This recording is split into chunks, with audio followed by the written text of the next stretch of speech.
오늘은 상처 입은 치유자 베드로라는 제목으로 말씀을 함께 살펴보겠습니다.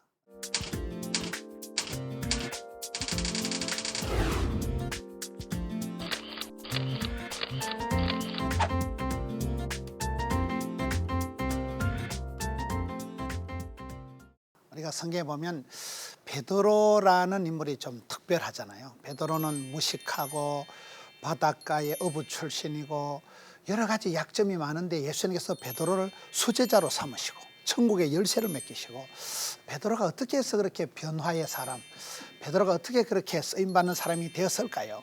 요한복음 21장을 보면 베드로에 대한 그 마지막 말씀이 나옵니다. 예수님께서 실패하고 부인하고 저주하고 도망갔던 그 베드로를 다시 불러셔가지고 네가 나를 사랑하냐 물으시고 내 어린 양을 먹이라 그러면서 그 베드로를 컴백시키시고 베드로가 수제자로 이제 회복되는 것이 요한복음 21장의 말씀이에요. 저는 이 베드로라는 인물을 생각할 때 왜 그 많은 사람들 중에 똑똑하고 잘나고 힘세고 그런 요력하는 사람 중에 아무도 안 뽑으시고 성격상으로도 그렇고 좀 이렇게 별난 사람이 베드로거든요. 저는 베드로는 인간 사오정이다 이렇게 생각해요. 보면. 예수님 가르치는 거하고 거의 반대를 해요.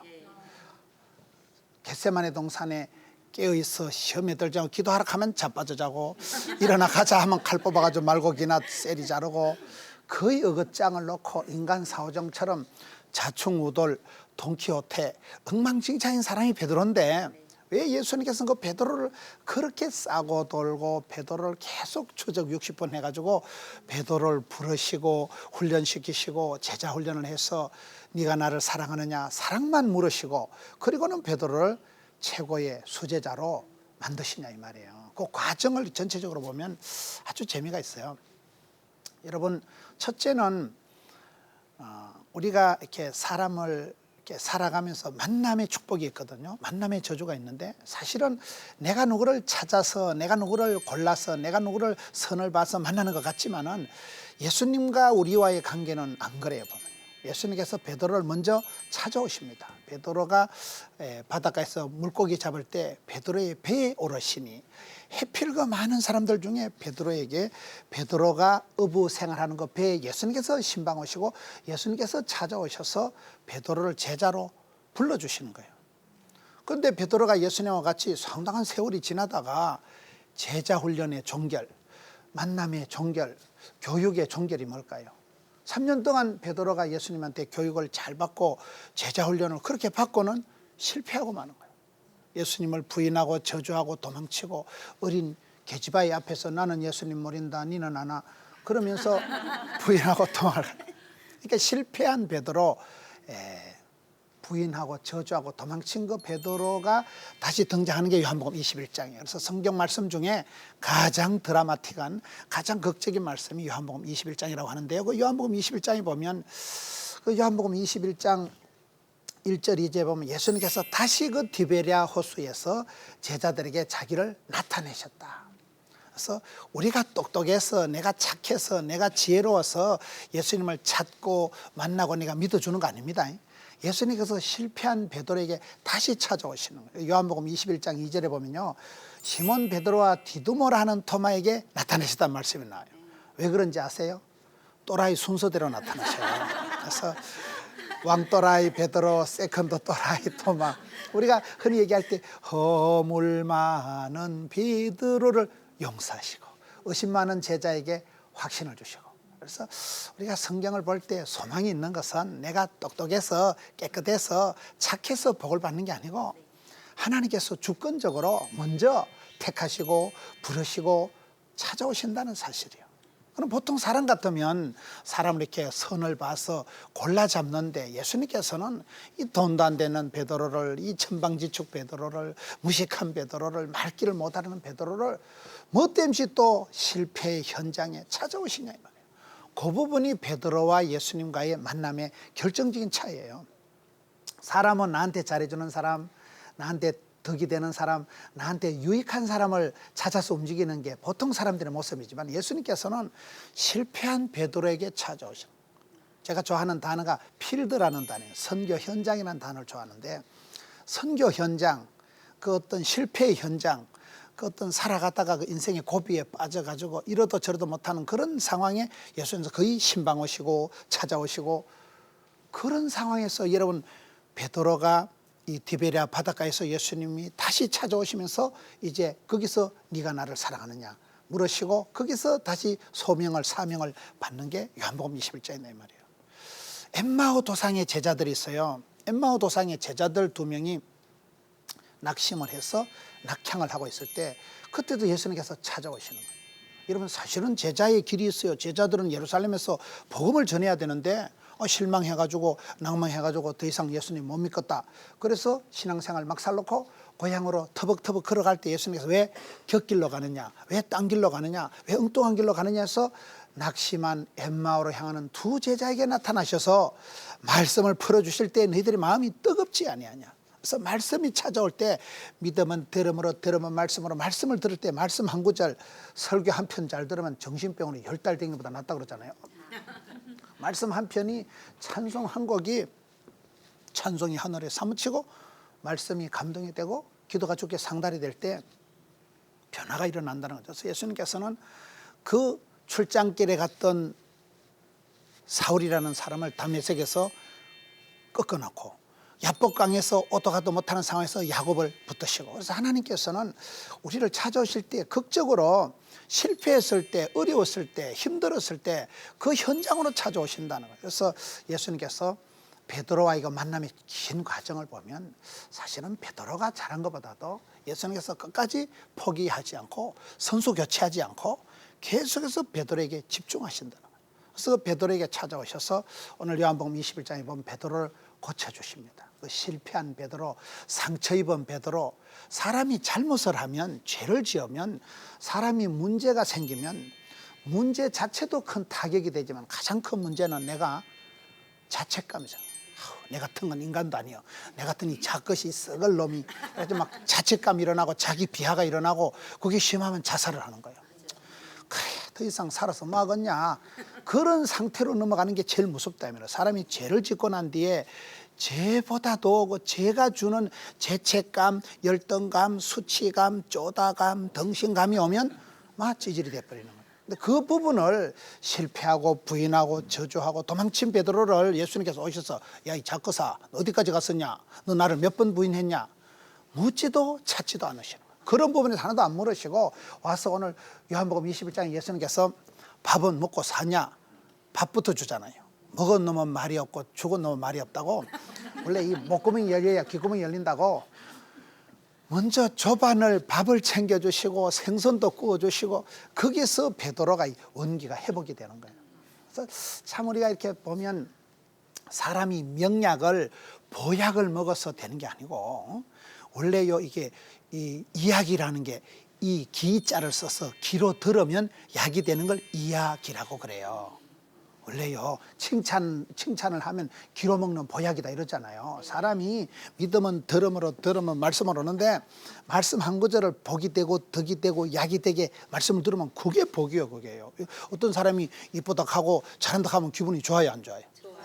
이 썩을 놈아 이러면 기분이 좋아요, 안 좋아요? 그러니까 칭찬을 듣고 이러면 사람이 기분이 업이 되는 거예요. 그런데 저주를 듣고 비판을 듣고 이러면 사람이 막 위축이 되고 확인 사살이 되기 때문에, 베드로에게, 실패한 베드로에게, 상처 많은 베드로에게 오셔서 예수님께서 전혀 의학적으로, 심리학적으로, 교육학적으로, 건화학적으로, 철학적으로 여러 가지 방식이 있었지만 예수님께서는 아무것도 묻지도 찾지도 않으시고 밥부터 먹이고 생선도 구워 먹이고, 그래서 먹은 놈은 말이 없고 죽은 놈은 말이 없다고. 이제 먹고 나니까 베드로가 원기를 회복하고 나니까 그 다음에 베드로가 예수님께 하시는 말씀이 요한의 아들 시몬아, 네가 나를 사랑하느냐, 그걸 3번을 물으시는 거예요. 왜 그런지 아세요? 모든 건 작심삼일, 삼세판에 3번을 네가 나를 사랑하느냐, 요한의 아들 시몬아 네가 나를 사랑하느냐. 그러니까 베드로가 할 말이 없잖아요. 제가 주님 사랑하는 줄 주께서 아시나이다. 빈대도 낯짝이지 뭐 그렇게 부인하고 도망친 주제에 어떻게 뭐 말을 못하니까. 그래서 기도 중에 제일 좋은 기도는요, 주님 아시지요? 그게 제일 좋은, 이심전심이라고, 마음이 통하는 거, 마음이. 그래서 베드로가 할 말도 없고 주님, 제가 주님 사랑하시는 주께서 아시나이다. 그러니까 예수님께서 하신 말씀이 내 어린 양을 먹이라, 내 어린 양을 먹이라. 3번 그 말씀을 하시는 거예요. 왜 그럴까요? 오늘 지금 전체적인 말씀의 흐름을 보는 거예요. 우리 예수님께서는 우리가 예뻐서 똑똑해서 훌륭해서 우리를 찾아오시는 분이 아니에요. 예수님께서는 내가 가난할 때 부하게 해주시고 약할 때 강하게 해주시고 미련할 때 총기 있게 해주시는 분. 상처 입은 자, 피곤한 자, 지친 자, 실패한 그 필드로 현장으로 직접 찾아오시는 분이에요.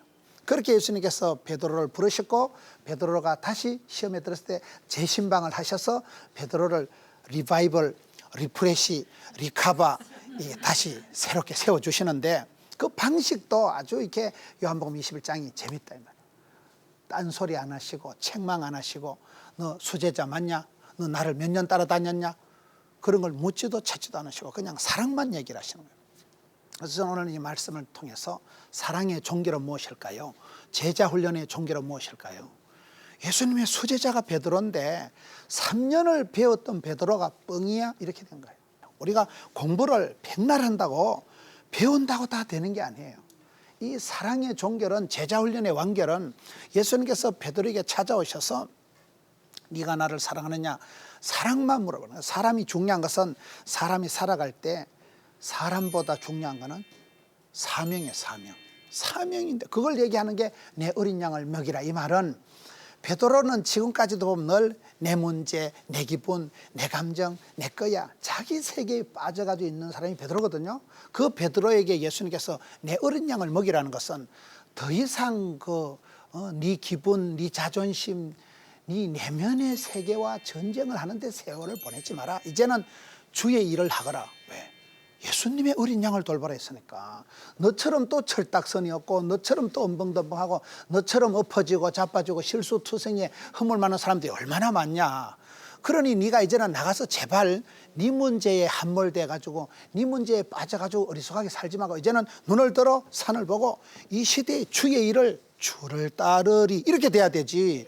왜 언제까지 너는 네 문제, 네 고민, 네 생각만 하고 있냐 이 말이에요. 그래서 내 어린 양을 먹이라 이렇게 얘기하시는 거예요. 그리고 나니까 베드로가 계속 변해가는 과정을 여러분 보세요. 처음에는 무식한 바닷가에 고기나 잡는 어부에 불과한 베드로가 예수님을 만나면서 예수님의 제자가 됩니다. 제자가 하루아침에 되는 게 아니에요. 설교 몇 판 들었다고 제자 훈련 코스 마스터했다고 되는 게 아니에요. 제자 훈련의 과정은 결국 예수님과의 만남이 이루어지는데 예수님은 누구라고요? 실패했을 때 내가 허물 많을 때 나를 책망하고 확인 사살하는 분이 아니고 그분은 허물 많은 베드로를 용서하시고 의심 많은 제자 도마에게 확신을 주시고 실패한 현장에 직접 찾아오셔서 컴백을 리프레시를 리카바를 얼마든지 회복시키는 분인데 회복시켜놓고 마는 게 아니고 거기에 다시 사명을 주는 거예요. 내 어린 양을 돌보라. 그래서 베드로가 맨날 집 밖에 못 들어오면 베드로가 여기에 가서 보면 요한복음 21장 18절에 내가 진실로 네게 이르노니 네가 젊어서는 스스로 띠띠고 원하는 곳으로 다녔거니와 늙어서는 네 팔을 벌리리니 남이 네게 띠띠우고 원치 않은 곳으로 데려가리라. 맨날 내 기분, 내 자존심, 내 거야 이렇게 살던 베드로가 이제는 내 거야가 아니고 이제는 예수님의 어린 양을 찾아가고 예수님의 어린 양을 돌보고 이제는 제발 네 기분, 네 감정, 네 세계가 아니라 주의 일을 열방을 품고 이방으로 가서 이제는 또 다른 사람들을 가르치라 그 말이에요. 이게 사람이 중요한 것은 얼마나 사랑받느냐. 어떤 만남의 축복을 통해서 사랑을 받느냐에 따라서 변합니다. 사랑을 받은 사람 반드시 사명으로 나가야 돼요. 미션이가 파서블이에요. 사명자는 어떻게 되느냐. 그 사명이라는 것은 내가 이 일을 하다 죽어도 좋아 그걸 사명이라고 하는데요. 그 사명이라는 것은 내가 내 기분으로 하는 게 아니에요. 주의 일을 하는 거죠. 주님이 부탁하신 일을 하는 거예요. 주님이 여기선 내 양을 먹이라 이러잖아요. 이런 베드로의 흐름을 지금 보는 거예요. 그렇게 고집불통이고 아나무인이고 지 맘대로 살아가고 실패하고 도망하고 저주하고 그랬던 베드로가 예수님께서 여기 와서 다시 그 변함없는 사랑으로 예수님 우리를 차별하지 않으시고 우리 꼬라지 봐가면서 성적표 봐가면서 하는 거 봐가면서 우리가 선물을 줄까 매매할까 이런 분이 아니고 그냥 사랑하신다니까요. 그냥 무조건 사랑하신다니까요. 근데 오히려 비실거릴수록 찌질이 같을수록 허물이 많을수록 바보 같을수록 더 물가에 아세하는 것처럼 또 찾아오시고 신방하면 더 하시고 해. 모자라니까 가만두면 안 되니까 더 챙겨주시고 하면서 베드로를 기어이 수제자를 만들어 가시는 거예요. 예수님 제자들 중에 예수님께서 가장 관심을 가지는 분은, 예수님 보면 예수님 부활하실 때 500명이 직접 쳐다봅니다. 그 다음에 또 예수님 부활하시고 난 뒤에 그 마가의 어머니 마리아의 다락방에서 기도하다가 120명이 기도하다가 120명이 기도하다가 성령이 임하시고 초대교회가 만들어집니다. 그 다음에 예수님이 70명 전도대를 보냅니다. 또 예수님께서 12제자를 기르십니다. 12제자 중에서 핵심 그룹이 있어요. 베드로, 야고보, 요한 세 사람은 특별히 신경을 많이 써요. 그 중에서도 또 이제 베드로, 신약 성경 전체적인 거는 예수님께서는 베드로를 포기하지 않고 베드로를 붙드시고 베드로를 찾아오시고 베드로를 계속 끌고 가는 거예요. 그게 오늘 말씀의 핵심이에요. 예수님이 특별히 관심을 가졌던 제자 중에 베드로, 야고보, 요한이 있는데, 요한이라는 사람이 재밌는 사람이에요. 요한이라는 사람이 원래 별명이 뭔지 아세요? 성경에 보면 요한이라는 사람은 별명이요, 우레의 아들이라는 뜻이에요. 마가복음 3장 17절에 보면 얼마나 이 인간이 시끄러운 인간인가 하면 기차 화통 까먹은 것처럼 만나면 동네가 시끄러운 사람이 우레의 아들, 천둥 번개 치듯이 시끄러워 빠진 그런 아주 거친 사람이 요한이었어요. 그리고 그 요한이 나중에 가보면 어떤 제자가 됩니까? 예수님의 사랑받는 제자, 예수님 품에 이렇게 기대어 있었던 사랑받는 제자가 되면서 사람은 잔소리해서 바가지 끌고서 성경 공부해서 제자 훈련해서 바뀌는 게 아니에요. 그 제자 훈련이라는 과정, 성경 공부라는 코스를 통해서 사랑의 주님을 만나야 바뀌는 거예요. 그 기차 화통 까먹 같은 시끄러운 요한이가 예수님의 품에 기대어 있고 예수님한테 사랑받고 은총받고 귀염둥이 예쁜둥이 우리 자구이 한국 도자기 이렇게 돼 나가다가 요한이 어떻게 바뀌어요? 나중에 요한이 그 쓸모없는 인간, 시끄러워 빠진 인간, 세상을 소란케 하는 그런 어떻게 보면 귀찮은 인간이 변화가 돼가지고 예수님께서 마지막 십자가에 돌아가실 때 모친 마리아를 누구한테 부탁해요?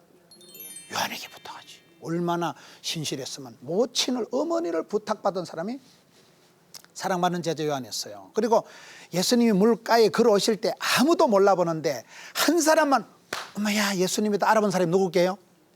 요한이에요. 아무도 모르는데, 그래서 사랑하면 보인다, 사랑하면 들린다는 말이 있어요. 유일하게 예수님을 알아본 사람이 그 요한이에요. 그래서 그 요한이 성경을 5권을 기록합니다.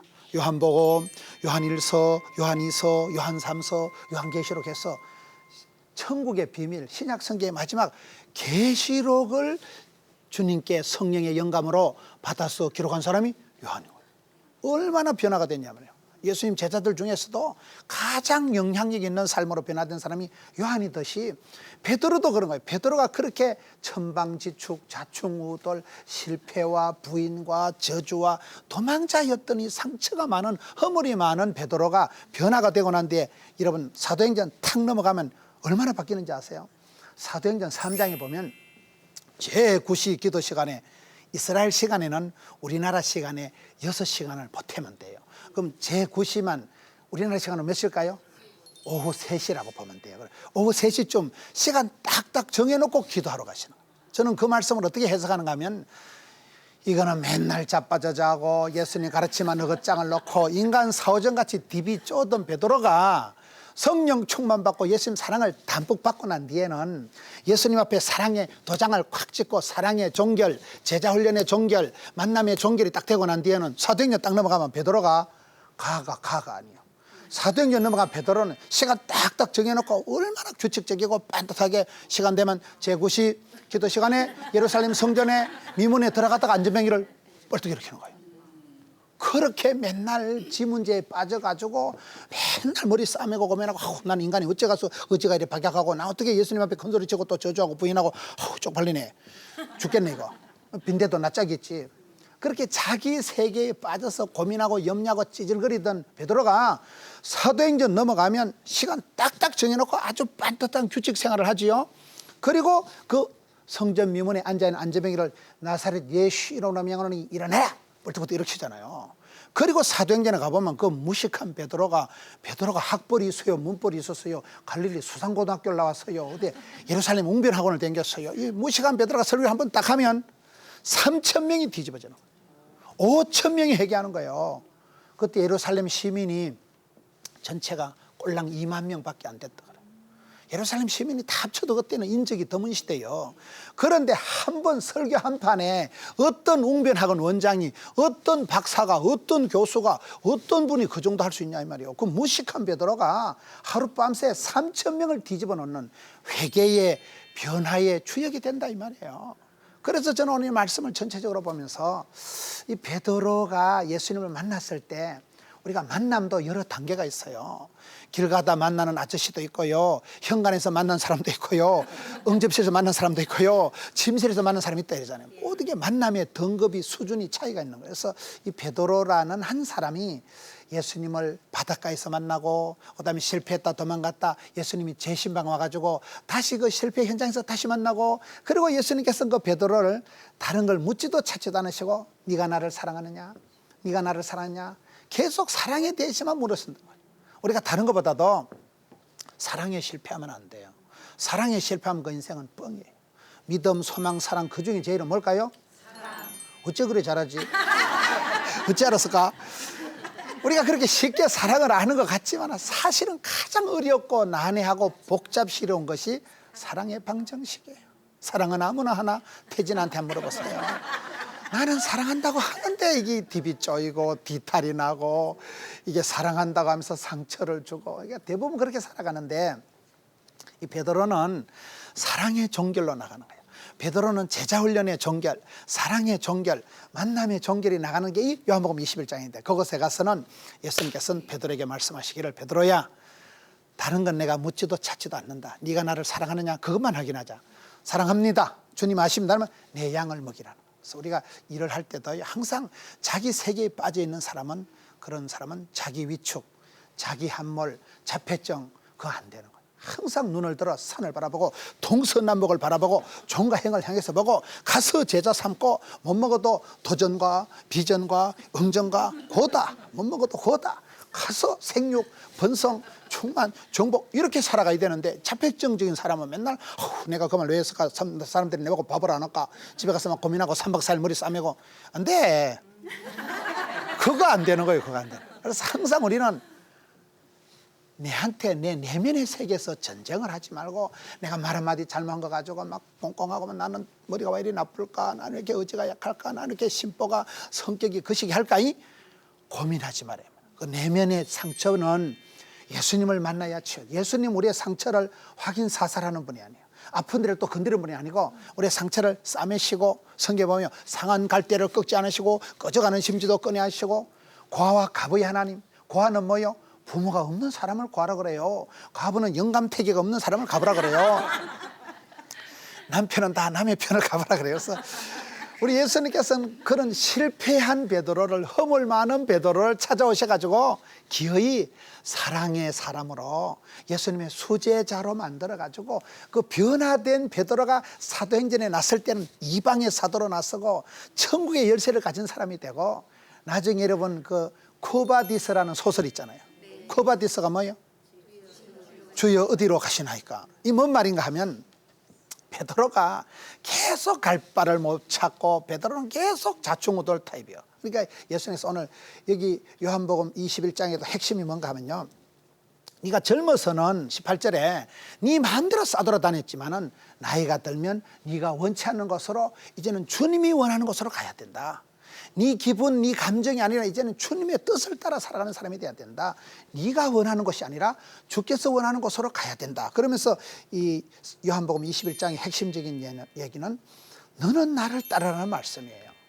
주의 길을 가야 되는데, 이 베드로가 계속 딴 길로 가니까 예수님께서 나는 그만 로마로 네가 버린 십자가 내가 지러 간다 하고, 예수님께서 로마를 향해서 다시 십자가를 지러 가시니까 베드로가 주여 어디로 가시나이까, 주여 해가지고 코바디스라는 소설이 나오는 거예요. 그래서 베드로가 다시 가가지고 그 예수님 지신 십자가를 베드로가 거꾸로 지고, 전설에 하면 그렇게 순교를 했다 하잖아요. 그만큼 이 베드로의 일생을 보면, 이런 베드로가 처음에는 지 기분대로 살아가고 감정을 못 이기고 허물 많고 실수하고 엄벙더벙 살아갔지만은, 나중에 이 베드로는 오히려 상처를 받았던 베드로가 상처가 나아지면서, 이제는 비로소 베드로가 하나님 아버지의 마음을 알기 시작하고 예수님의 그 속 터지는 심정을 알기 시작하고 목자의 마음, 목자, 그 양떼를 끝까지 돌보고 챙기고 얻는 목자의 마음을 그 심정을 지가 가져서 베드로도 이제 수제자가 되고 천국의 열쇠를 가지고